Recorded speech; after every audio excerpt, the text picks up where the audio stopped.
Kita mulai perkuliahan pekan kedua, kuliah analisis real.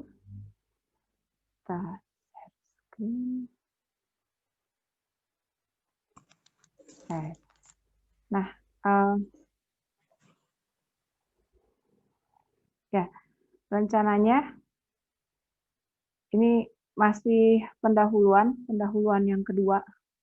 Kalau kemarin ya pandangan Ibu mengenai analisis real itu aplikasinya bisa sampai mana. Ini masuk ke prolog dari analisis real, yaitu logika, himpunan, dan fungsi. Sebenarnya cara membentuk, misalnya sebelum dilanjutkan, misalnya kalau kita punya pernyataan P, maka kita bisa buat pernyataan lain dari pernyataan P, yaitu negasi P. Nah, kalau yang ini kebenarannya, nilai kebenarannya berbalikan. Ya, seperti ini. Jadi kalau kita punya P benar, maka negasi dari P itu salah. Begitu juga kebalikannya. Kalau kita punya salah, ini negasinya benar. Nah, kembali lagi ke kalimat majemuk. Di sini konjungsi berarti P dan Q. Ini disjungsi itu adalah P atau Q. Implikasi yang jika P maka Q. Yang biimplikasi ini jika dan hanya jika P, jika dan hanya jika Q.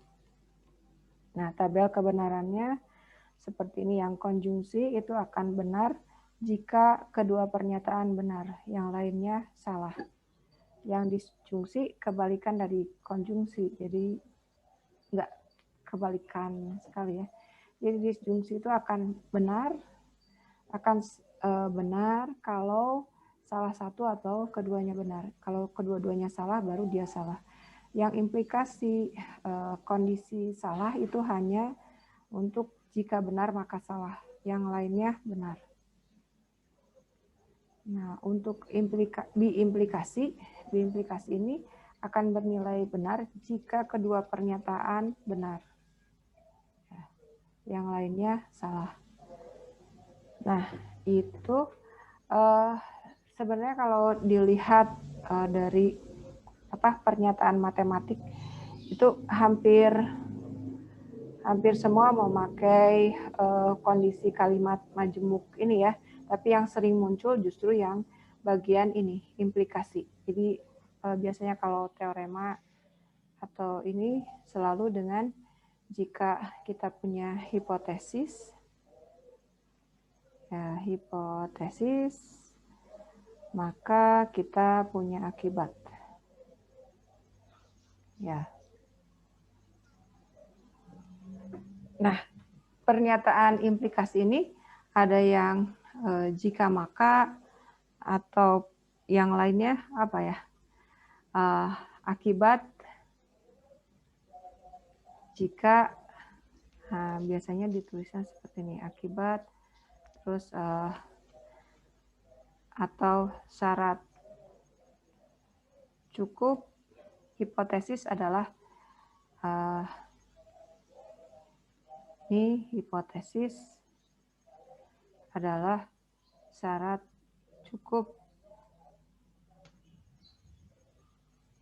untuk akibat. Atau kita punya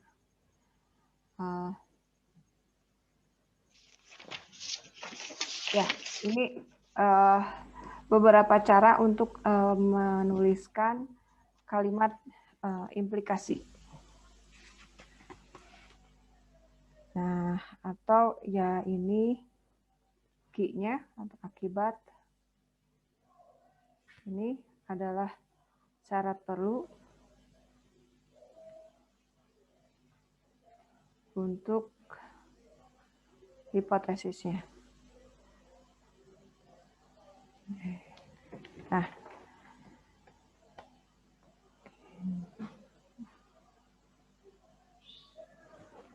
Nah, kita lihat contoh. Di sini ada contoh implikasi.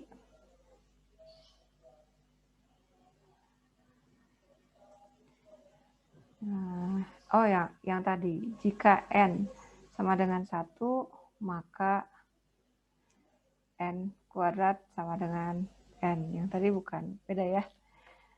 Nah, ini bernilai benar. Karena kalau kita periksa, ya ini karena bagian pertamanya P-nya ini merupakan hipotesis, ini kita anggap benar, maka kita uji di bagian akibatnya atau di bagian kesimpulannya. Ini kan kalau kita uji 1 kuadrat ini sama dengan 1, maka pernyataan akibatnya atau kesimpulan ini juga bernilai benar. Nah, karena kita punya benar maka benar, jadi kalimat ini merupakan pernyataan yang benar. Oke.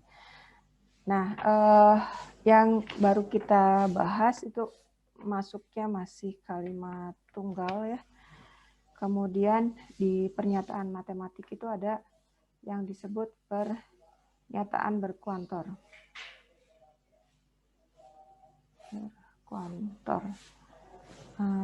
Kuantor ini kayak menghitung. Kuantor yang ada pada pernyataan matematik itu ada 2, yaitu yang universal dan eksistensial.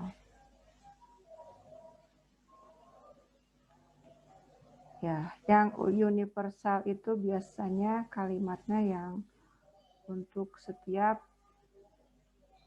atau untuk semua, notasinya seperti ini. Kemudian untuk yang eksistensial, ini biasa katanya itu adalah ada atau terdapat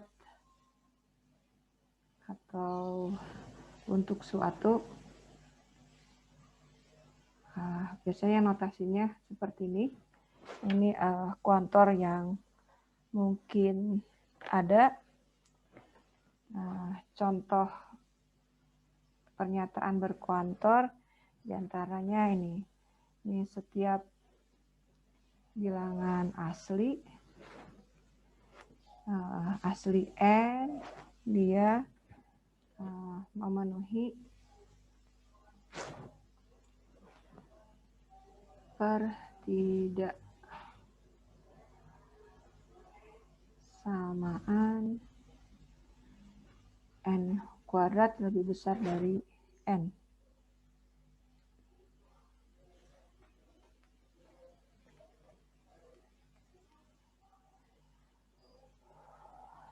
Nah, contoh yang lain, ini yang pertama, yang kedua, ini katanya setiap bilangan asli ini dapat dinyatakan sebagai jumlah dari beberapa bilangan kuadrat.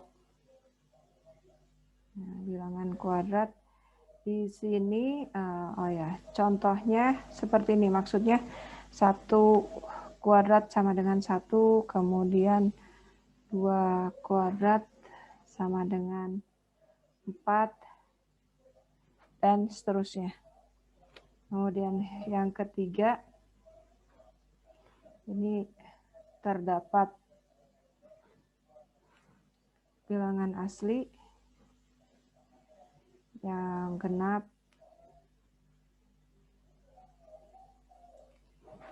dan ganjil sekaligus.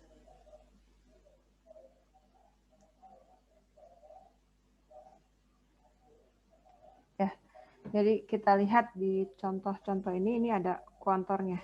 Ini yang pertama itu kuantornya untuk setiap, yang kedua juga setiap, untuk yang ketiga ini ya kuantornya terdapat. Nah, bagaimana kita membuktikan kebenaran dari kalimat berkuantor ini? Tapi kan kalau di yang kalimat tunggal yang tanpa kuantor, ya tadi kita udah coba untuk membuktikan kebenaran dari pernyataannya ya. Nah, kalau ini gimana? Kalau ada kuantornya seperti ini. Oke. Nah, bukti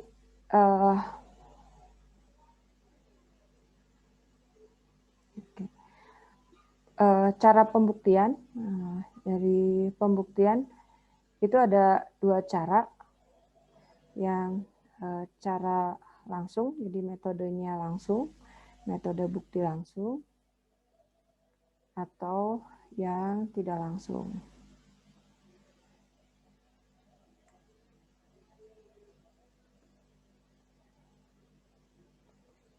Yang metode langsung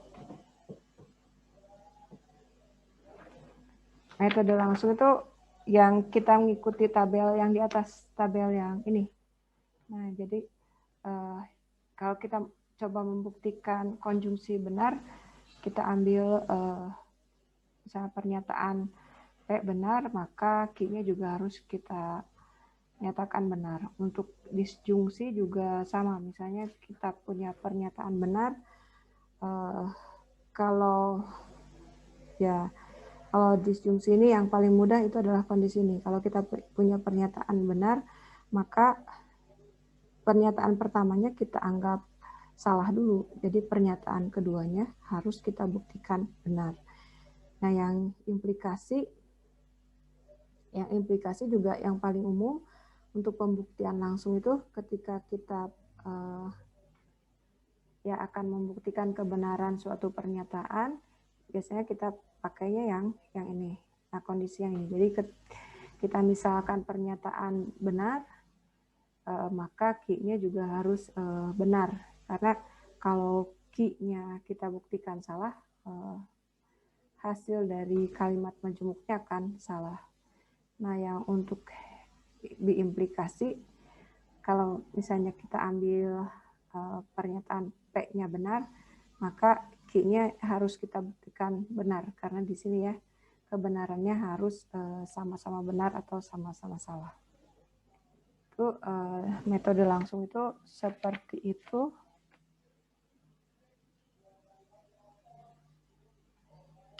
Yang metode tidak langsung biasanya pakai ini yang kontradiksi.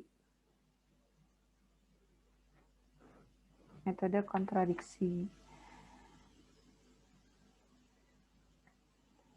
Yang dimaksud kontradiksi itu katanya ini nih, konjungsi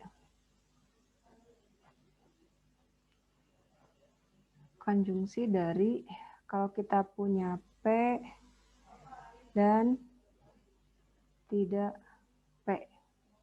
Ini kan nilainya selalu ini ya, nilainya akan selalu salah. Ya. Ini contohnya katanya. Contoh itu kalau kita punya N genap dan N ganjil. Nah, ini contoh dari kontradiksi.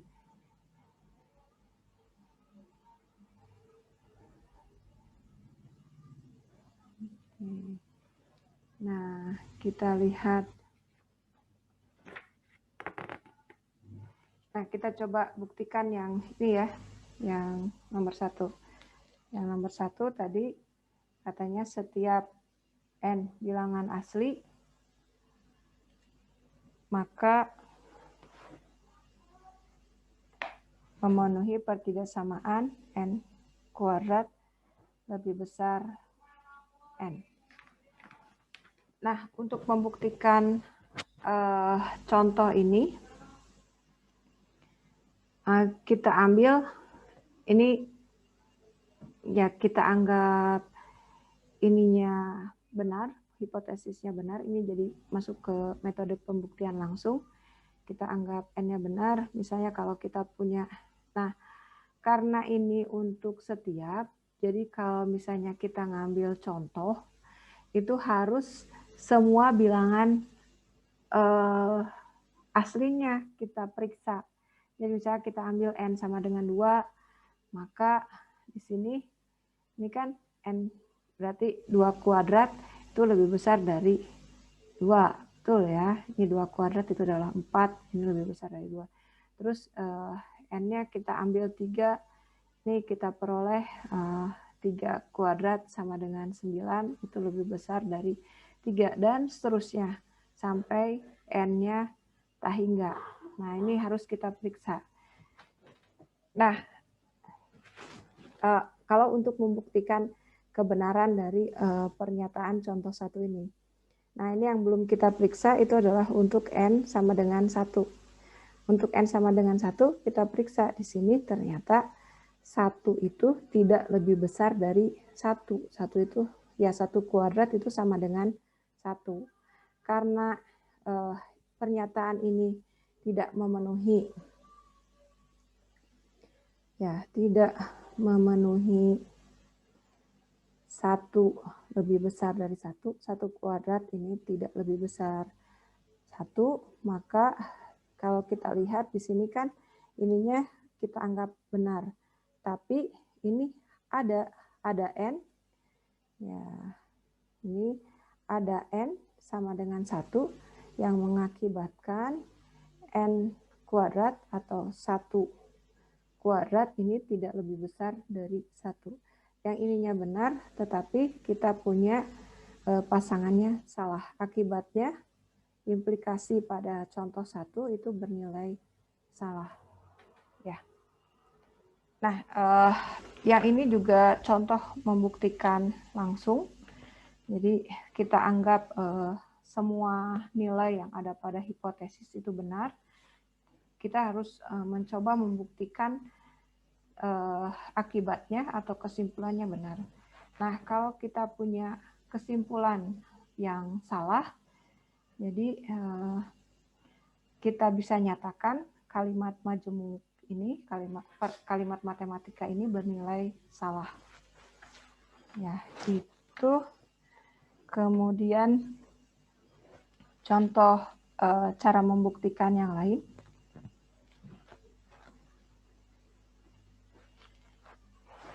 Ini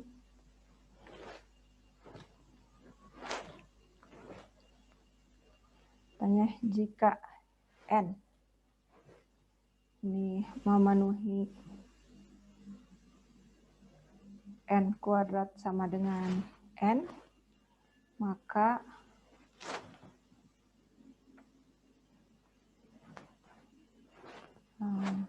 N sama dengan 0 atau N sama dengan 1. Nah, di sini kalau kita perhatikan kalimat majemuknya, yang ini merupakan pernyataan P, kemudian implikasi. Nah, di bagian kanannya ini merupakan kalimat majemuk. Jadi kita anggap ini pernyataan R dan T. Jadi R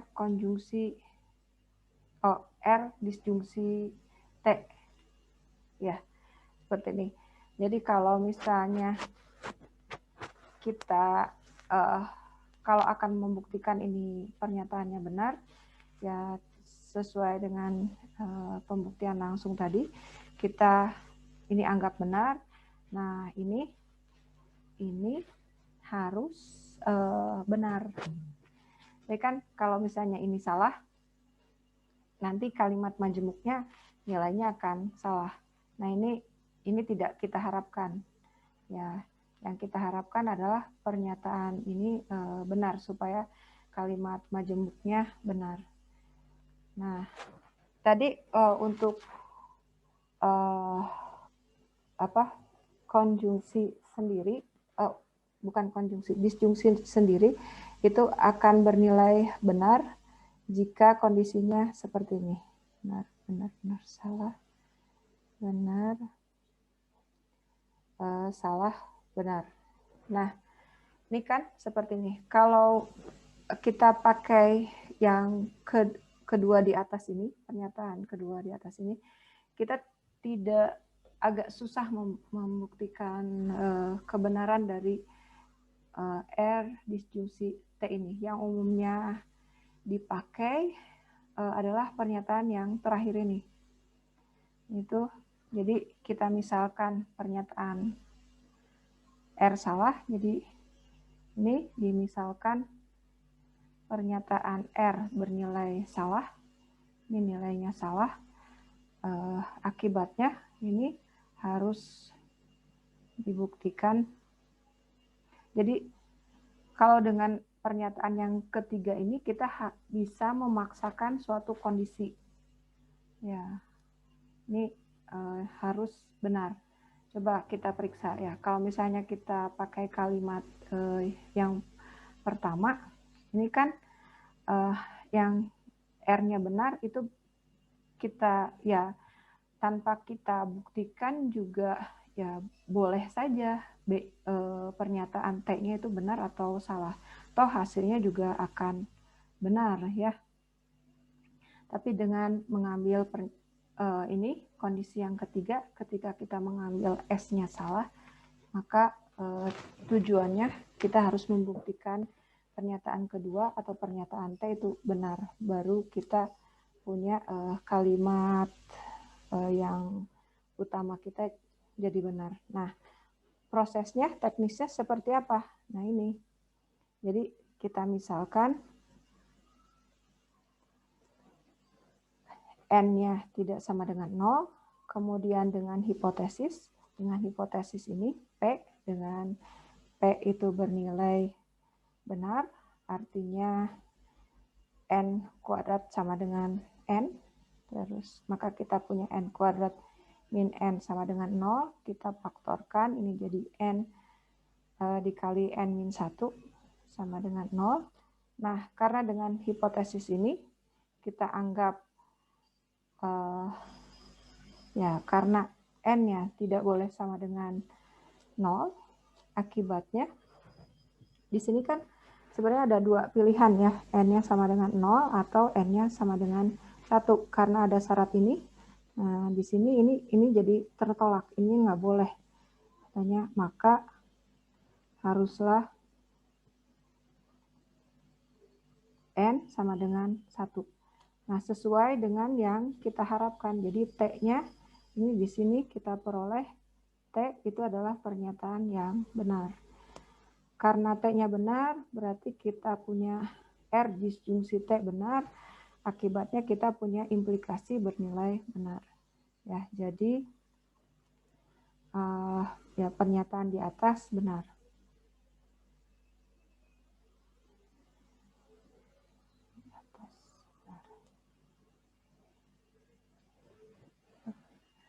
Oke, sampai sini ada yang mau ditanyakan? Bukan, jadi ngebuktiinnya tuh harus dibuktikan benar gitu Bu. Misalkan yang tadi yang misalkan R itu salah, harus dibuktikan T itu benar. Jadi kita harus menyesuaikan gitu biar si pernyataan ini benar gitu Bu. Iya dan enggak. Jadi apa ya? Kita tuh membuktikan suatu pernyataan itu kita harus memaksakan, jadi memaksakan suatu kondisi yang tunggal muncul.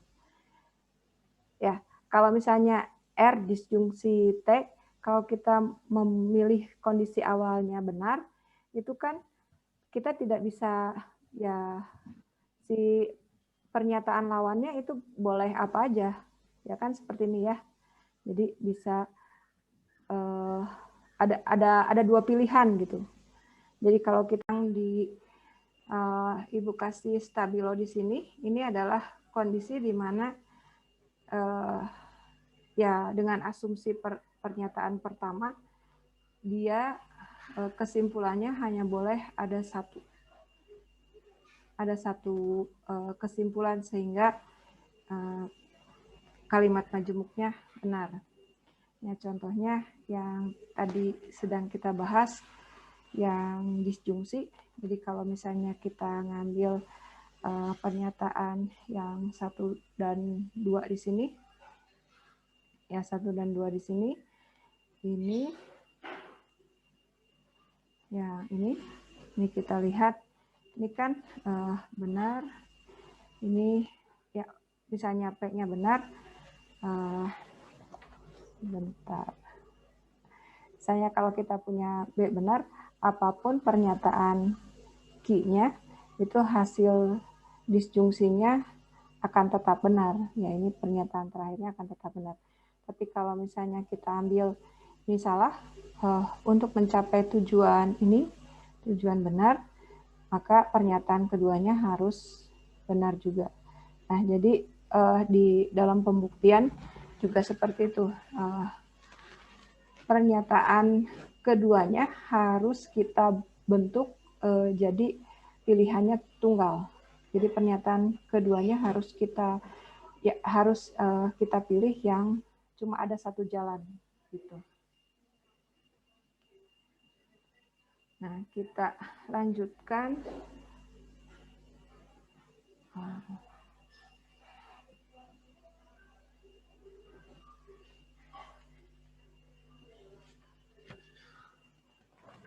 Ya, kita masuk ke himpunan.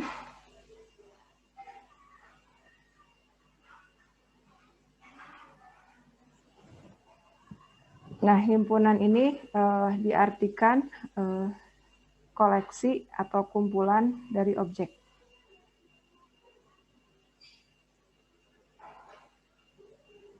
Objek. Nah, objek dari himpunan ini disebut anggota. Objek himpunan ini disebut sebagai anggota himpunan.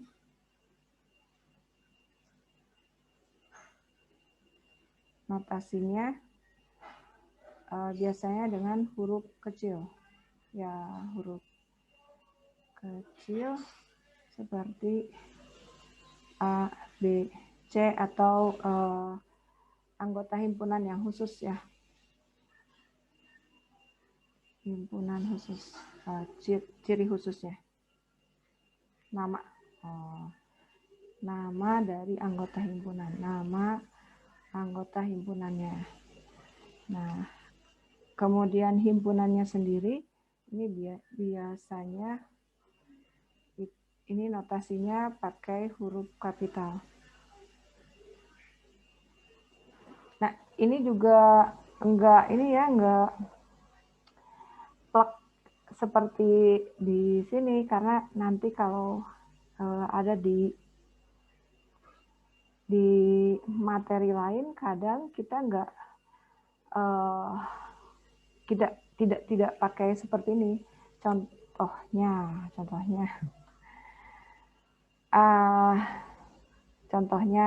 nanti aja. Nah, ini ada cara menyatakan himpunan. Yang Ibu ingat ini ada 2, menyatakan himpunan. Yang pertama yaitu mendaftarkan anggotanya. Mendaftarkan atau menuliskan anggotanya. Ya, contohnya kita punya A itu adalah misalnya 1, 2, terus V, terus E, dan ya seperti ini. Ini contohnya, ini himpunan yang terbatas, atau misalnya kita punya himpunan B, atau kita punya ya himpunan B ini misalnya ini ada Agus, Johan, ada Benny, misalnya seperti itu ya. Ini didaftarkan anggotanya, atau misalnya kita punya seperti ini, -1, ya 0, 1, 2, dan seterusnya seperti ini. Nah, ini juga cara menyatakan himpunan dengan mendaftarkan anggotanya. Cara lain yaitu dengan menyatakan ciri khususnya. Kan ciri khususnya.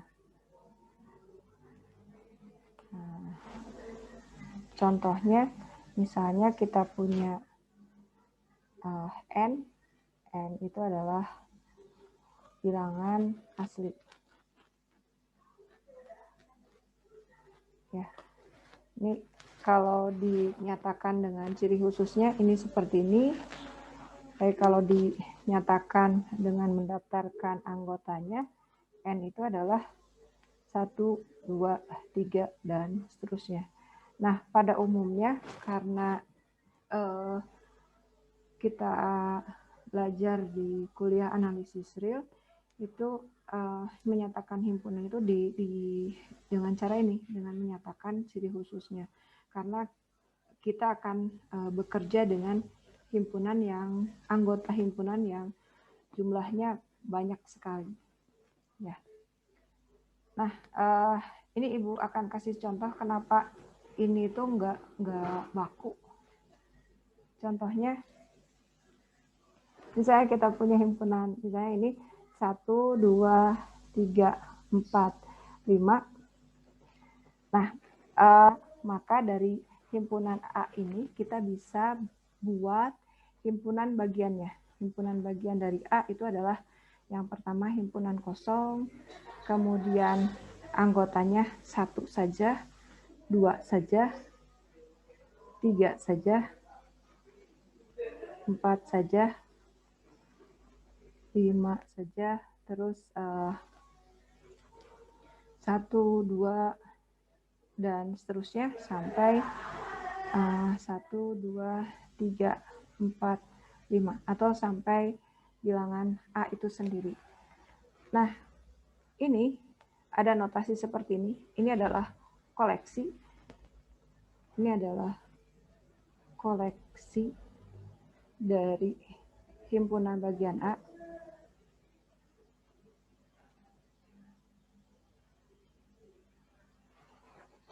Nah, ini isinya itu adalah himpunan kosong, himpunan 1, dan seterusnya sampai himpunan A itu sendiri.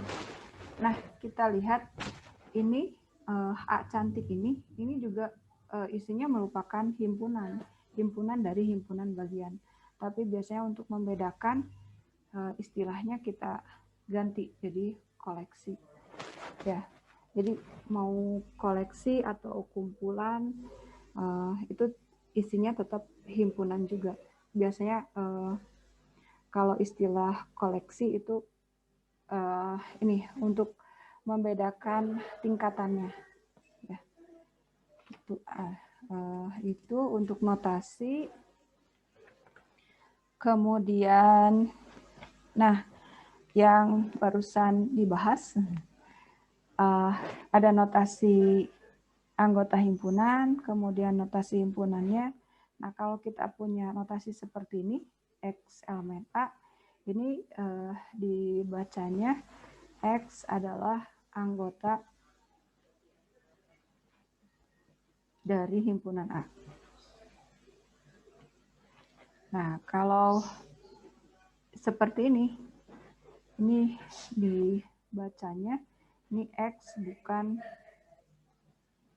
anggota dari himpunan A.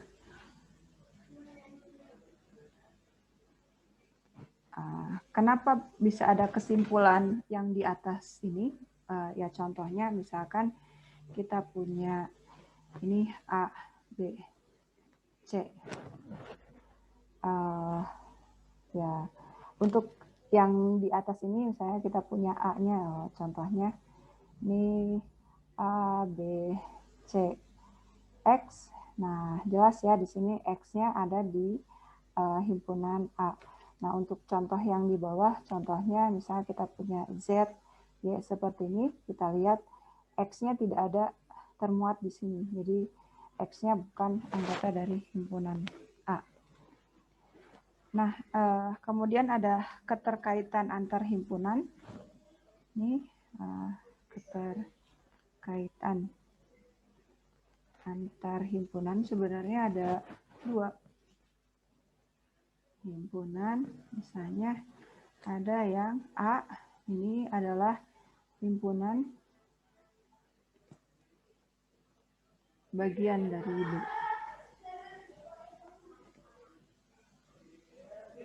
Notasinya seperti ini. Kalau tanpa pakai sama dengan, berarti itu A itu adalah himpunan bagian sejati. Nah, contoh kondisi ini terjadi jika untuk setiap anggota himpunan di A itu, maka ya X juga merupakan anggota himpunan B. Ya, terjadi kondisi seperti ini. Kemudian ada yang A sama dengan B.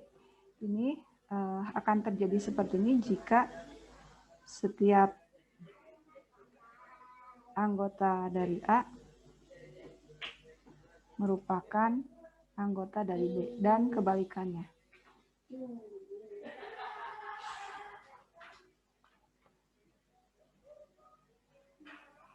Ya, dan sebaliknya. Atau bisa kita tuliskan kondisi A sama dengan B ini jika A merupakan himpunan bagian dari B dan B juga merupakan himpunan bagian dari A. Nah, itu terus ada yang disebut himpunan kosong. Ini adalah notasi untuk himpunan kosong.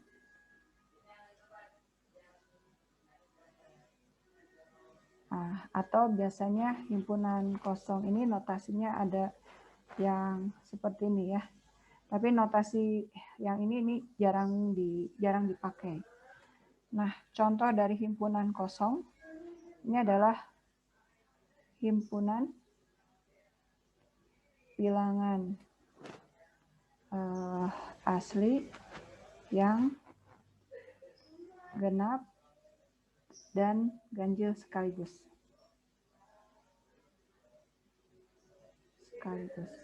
Nah, kalau yang ini kita jabarkan, misalnya kita punya bilangan asli yang genap, itu kan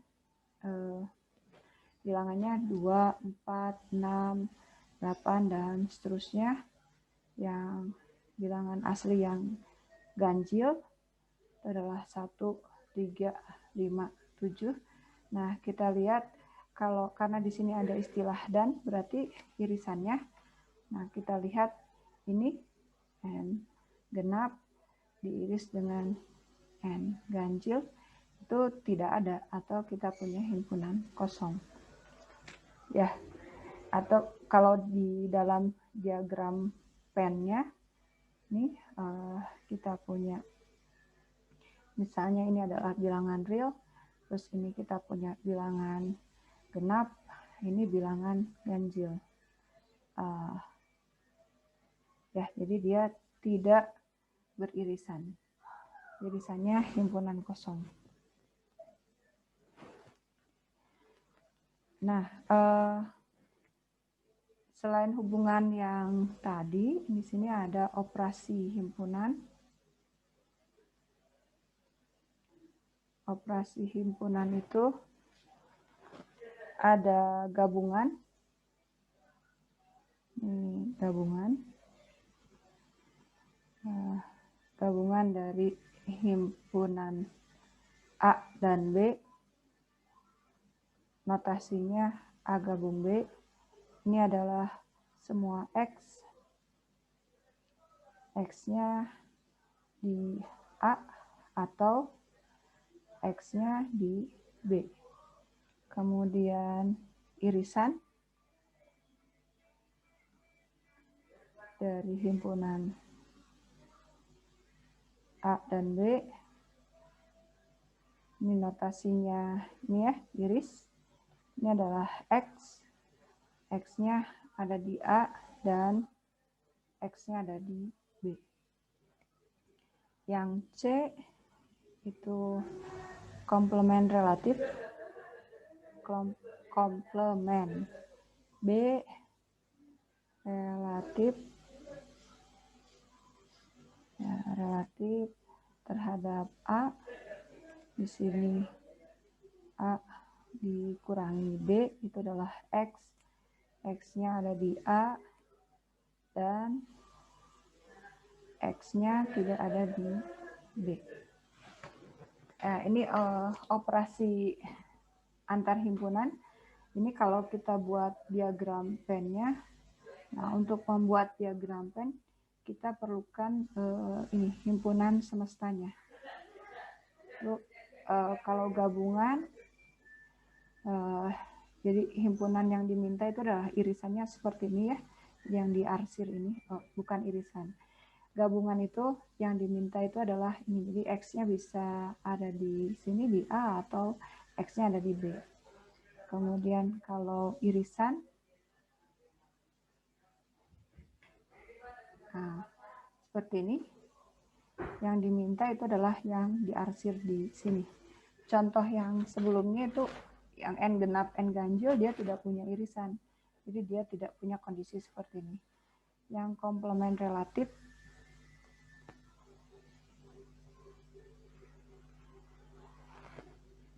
nah ini adalah ini A, B. Ya, seperti itu. Nah, operasi ini kan operasinya ini berlaku untuk dua himpunan. Nah, operasi ini juga bisa diperluas untuk N himpunan atau bahkan lebih jauh untuk sebanyak tahingga himpunan. Ya, contohnya di sini ada koleksi himpunan. Koleksi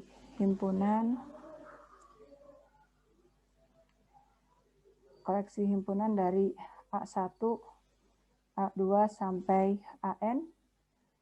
Nah, kalau misalnya ini yang atas kita perluas, ini jadi A1 gabung A2 gabung A3 dan seterusnya sampai AN, gabungkan AN.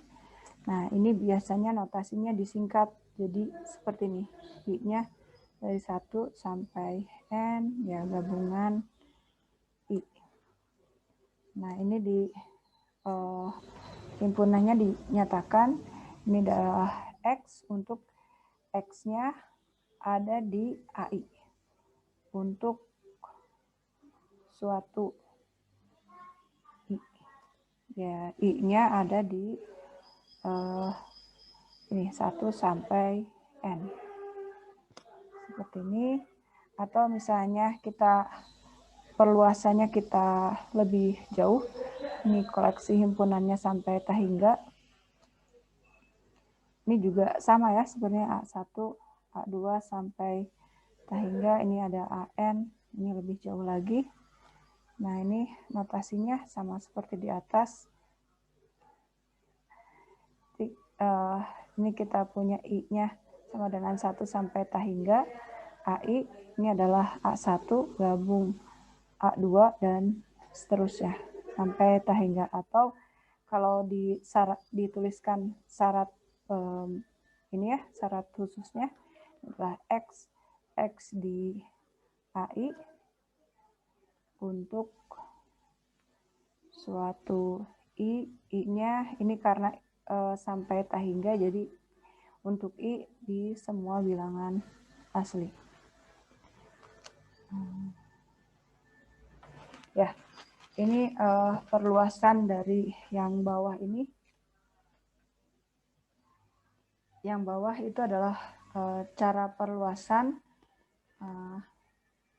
dari operasi himpunan. Nah, yang irisan juga sama ya. Irisan nanti di sininya karena dia irisan, jadi untuk setiap, nah kita tuliskan ya, untuk irisan. Jadi kalau misalnya kita punya koleksi himpunan ini A1, A2 dan seterusnya, maka irisan ini sama dengan ya A1 iris A2 dan seterusnya. Ini adalah syarat, kalau dinyatakan dalam bentuk syaratnya, X elemen dari AI untuk setiap I di N.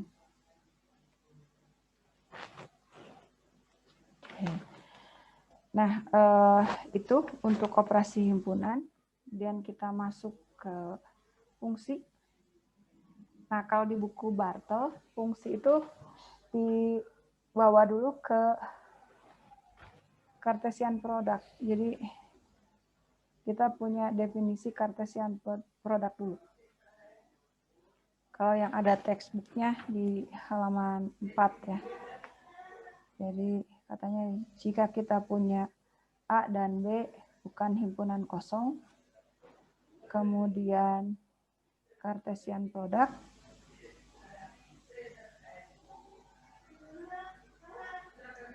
ini notasinya seperti ini, dari himpunan A dan B.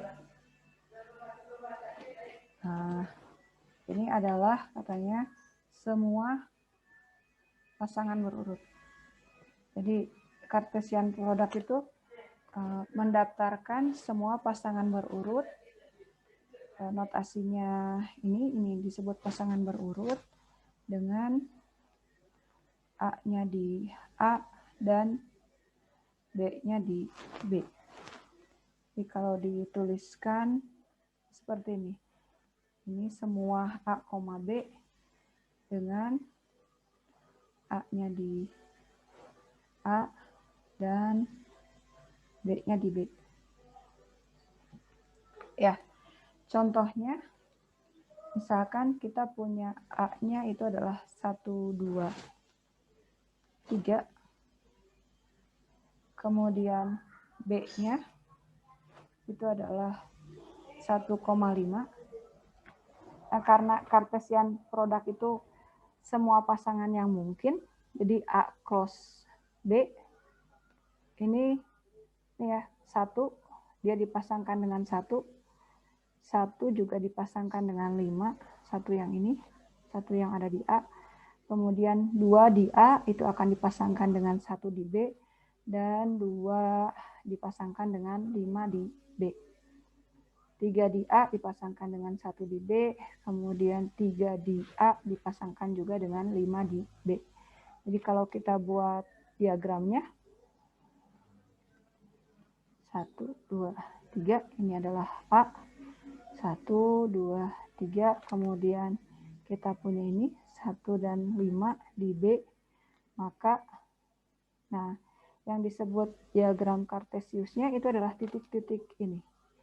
Ini contoh dari diagram Cartesius yang diskrit. Jadi anggota himpunannya hanya beberapa. Bagaimana kalau anggota himpunannya berupa interval? Contohnya kita punya A, itu adalah bilangan real yang memenuhi 1 sampai 2. Ya, atau ya bisa dituliskan ini interval 1 sampai 2 seperti ini ya. Kemudian B-nya itu adalah Y dengan Y-nya ada di antara 0 sampai 1 dan ini Y-nya ada di antara 2 sampai 3. Nah, ya. Atau B ini bisa kita tuliskan sebagai interval 0,1 digabung dengan interval 2 sampai 3. Nah, ini kalau digambarkan di diagram Cartesiusnya. Jadi kalau kita punya ini A, terus di sini B,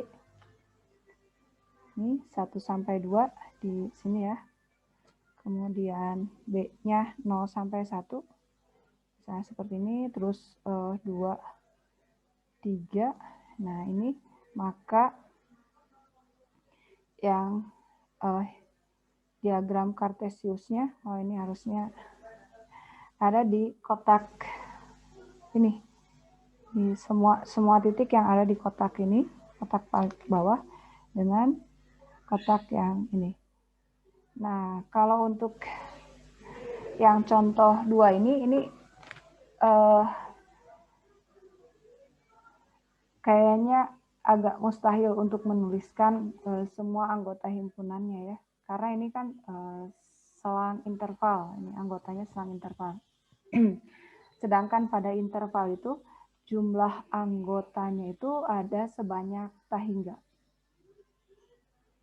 Ya, jadi untuk diagram Cartesius contoh kedua ini cukup dituliskan seperti ini, A-nya ada di ya, atau ini bisa dituliskan A-nya di A atau 1,2 dan B-nya ada di B, atau B-nya bisa kita ya jabarkan di 01 gabung 2, 3.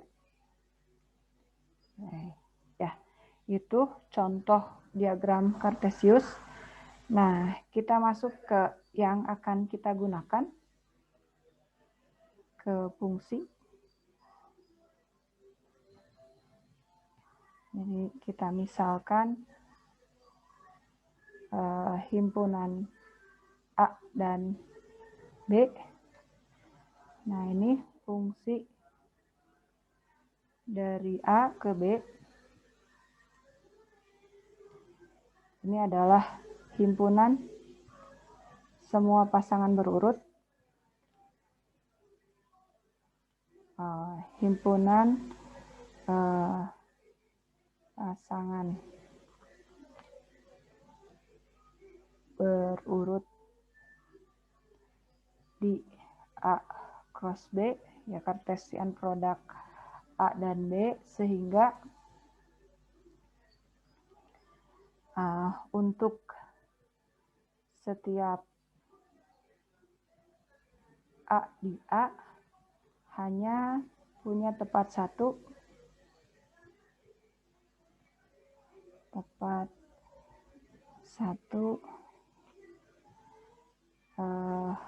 ya terkait tepat satu B di B, ya, dengan notasinya A B ada di F ini. Jadi kita punya pasangan berurut A B di F, kemudian kita punya pasangan berurut A B aksen di F, maka B itu harus sama dengan B aksen. Nah, kalau di ilustrasi diagram Cartesiusnya yang disebut fungsi itu seperti ini. Jadi kalau kita lihat di sini, ini misalnya ada A1. A1 ini hanya akan terkait dengan tepat 1 B1. Nah, kalau di yang sebelah sini, misalnya kita punya di sini A2. Nah, A2 ini kan ada sampai atas misalnya. Ini dia akan B2 ini mempunyai ada banyak nilai ini. Nilainya B1, B2, dan di sini ada B3. Nah, kalau kondisinya seperti gambar yang kedua ini bukan merupakan fungsi.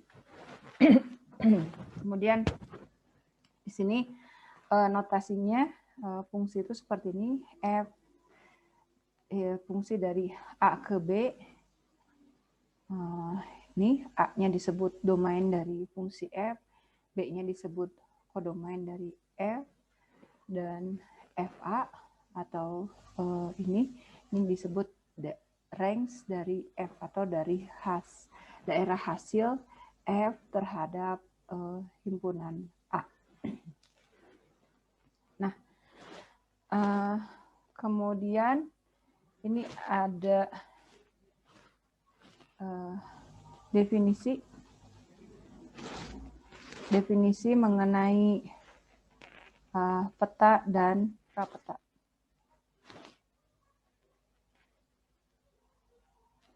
Ya, misalkan kita punya belum masuk ke definisinya. Ya, misalkan kita punya F adalah fungsi dari A ke B, kemudian dengan domain dari F-nya itu adalah himpunan A, dan range atau daerah hasil ini RF-nya merupakan himpunan bagian dari B. Ya. Ini definisi jika kita punya E itu adalah subset dari B, maka peta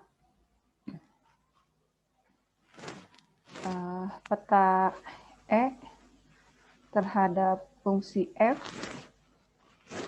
itu adalah himpunan bagian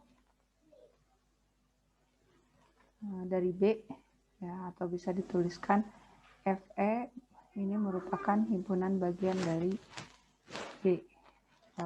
Ini dinyatakan FE itu ya semua Fx atau semua Y yang X-nya ada di E. Atau kalau kita gambarkan ini ilustrasinya, misalnya kita punya himpunan A dan B, kemudian seperti ini, misalnya di daerah ini kita punya range-nya atau FA. Nah, ini kita punya E-nya merupakan himpunan bagian dari A, maka himpunan E ini akan dipetakan oleh F ke di sini. Ini adalah bagian dari FA. Jadi ini kita punya F E, atau bisa dituliskan ya FE-nya ini merupakan himpunan bagian dari FA, dan FA-nya sendiri ini merupakan himpunan bagian dari kodomennya. Ya, akibatnya FE himpunan bagian dari B. Kemudian definisi yang kedua, ini jika kita punya H. Oh, ini salah. Ini harusnya himpunan bagian dari A. Nah, H ini himpunan bagian dari B. Nah, ini disebut prapeta H atas F ini merupakan himpunan bagian dari A, himpunan bagian F inverse H, ya, himpunan bagian dari A. Dan ini dinyatakan seperti ini. Ini sama dengan semua X yang ada di A, tapi Fx-nya ini harus ada di H. Kalau digambarkan dengan diagram, ini kita punya A, ini kita punya B, terus di sini ada himpunan H. H-nya merupakan himpunan bagian dari B. Nah, H ini ada karena ada fungsi F, sehingga di sini ini adalah F inverse H. Ya, agak sama ya gambar ilustrasinya dengan yang di atas yang sebelumnya fungsi. Nah, bedanya kita lihat di contoh. Misalkan kita punya fungsi dari ini A dan B-nya sama, bilangan real ke bilangan real, domain dan kodomainnya sama, bilangan real, dengan F-nya itu didefinisikan sebagai X kuadrat. Nah, yang ditanyakan itu adalah peta dari E, ini untuk X di real, dan X-nya ada dari 0 sampai 2. Atau ini bisa dituliskan ya, interval 0 sampai 2. Kemudian ditanyakan juga prapeta dari G dengan G-nya adalah ini 0 sampai 4. Oh, ini Y sampai 4. Ya, atau ini bisa dinyatakan interval seperti ini. Nah, ini yang pertama, peta dari himpunan E. Kita lihat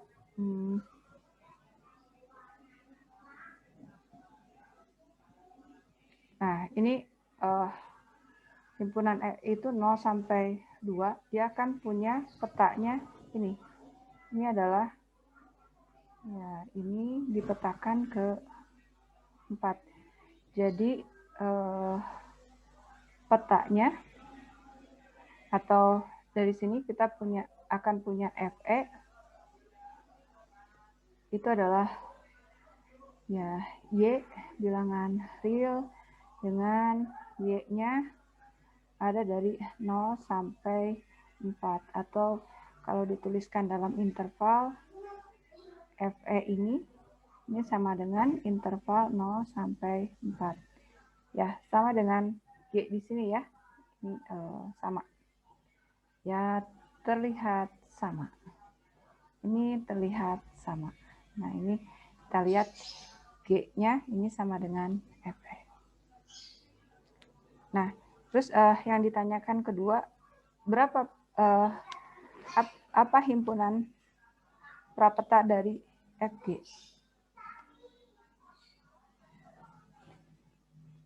Ini kalau kita lihat ilustrasinya,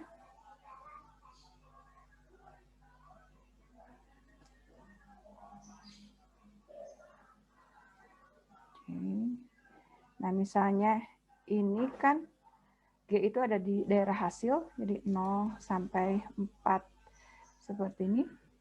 Nah, ini 4 ini akan punya prapeta 2 atau min 2.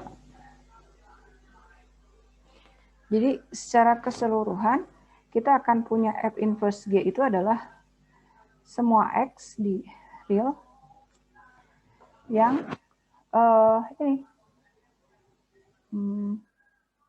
Fx-nya ya ada di 0 sampai 4 ini.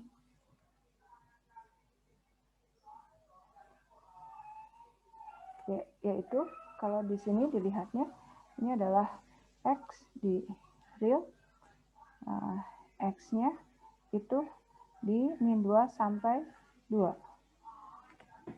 Nah, kalau misalnya G ini G sama dengan FE ini kita substitusikan ke ini, jadi kita punya komposisi fungsi. G ini sama dengan F prapeta dari F E. Nah, ini hasilnya ini sama dengan min 2 sampai 2. Nah, ini berbeda dengan E itu sendiri. E-nya adalah 0 sampai 2. Ini hasilnya tidak sama dengan. Ya, berbeda nanti dengan kalau kita punya ini, notasi yang di atas itu adalah inverse fungsi. Inverse fungsi. Karena di kajian yang sekarang, ini notasinya adalah notasi untuk prapeta. Jadi nanti jangan ini ya, harus bisa membedakan apa yang disebut prapeta dan inverse fungsi. Kalau misalnya ini adalah sebagai inverse fungsi, maka kita akan perlu F-nya itu adalah fungsi satu-satu dan padat. Atau kita harus punya kondisi fungsinya merupakan kondisi bijektif. Nah, kondisi fungsi ini atau sifat fungsi seperti ini akan dibahas di pertemuan selanjutnya. Ya, jadi ya materi hari ini Ibu cukupkan sampai ini aja, sampai prapeta dari fungsi. Sampai ketemu pekan depan. Assalamualaikum warahmatullahi wabarakatuh.